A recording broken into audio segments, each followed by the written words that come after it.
The road stretched into the bruised purple of the sunset, an endless ribbon of asphalt cutting through the American desert.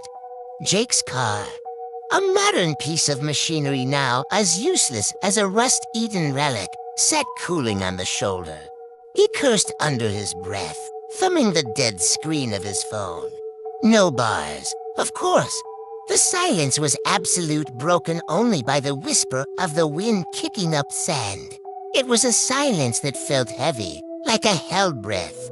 In the distance, a light flickered against the deepening twilight air. Neon sign, buzzing with a desperate, lonely energy.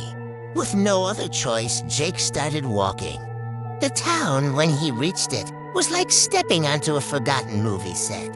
"Welcome to Havenwood," a sign announced, its paint peeling.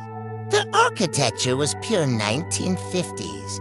Americana, but the silence was all wrong. It was a dead quiet, profound and unsettling. As if the entire town was holding its breath, waiting for him. He pushed open the door to a diner, the only place showing signs of life.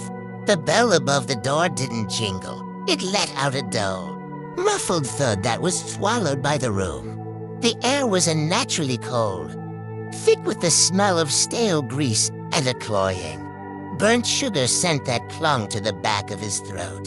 A jukebox in the corner played a warped, skipping melody, the same few notes repeating in a distorted, melancholic loop. A fine layer of dust coated every surface, the tables, the counter, the checkered floor, everything except for a single booth which was pristine, as if recently wiped clean. At the counter, a slice of cherry pie sat on a plate. It looked perfect, the lattice crust golden, the filling a deep, inviting red. But it gave off no warmth, no steam. A fat housefly was perched on its surface, utterly still. Its wings cut in the glaze as if it had been lacquered in place for eternity. From the shadows of the kitchen doorway, a figure glided forward. She moved without a sound, an old waitress in a starched uniform.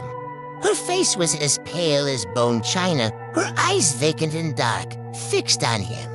When she smiled, it was a tight, unnatural line that didn't reach her eyes. "We saved you a seat for the celebration," she rasped, her voice like dry leaves skittering across pavement.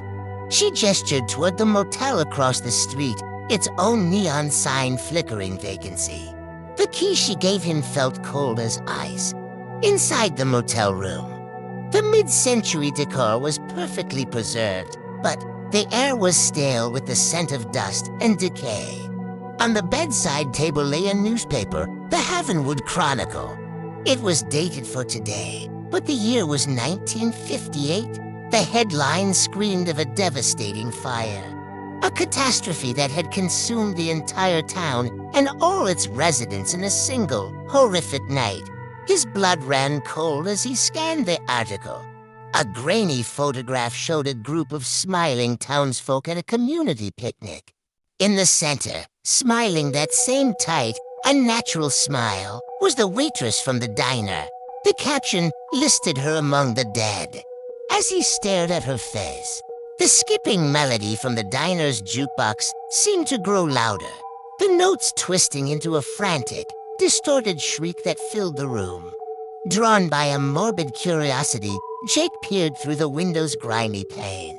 The town square, once deserted, was now filled with figures. They were translucent, shimmering like heat haze, ghostly shapes of men, women, and children dancing and celebrating around a towering bonfire that cast no heat and shed no light. They were trapped in a spectral festival, oblivious to the world outside their loop. He spun around as a floorboard creaked behind him. The waitress stood in his doorway, but her face was no longer pale. It was a skeletal mask, blackened and scorched, with patches of burnt flesh clinging to the bone. Her vacant eyes now held a fiery, malevolent glow.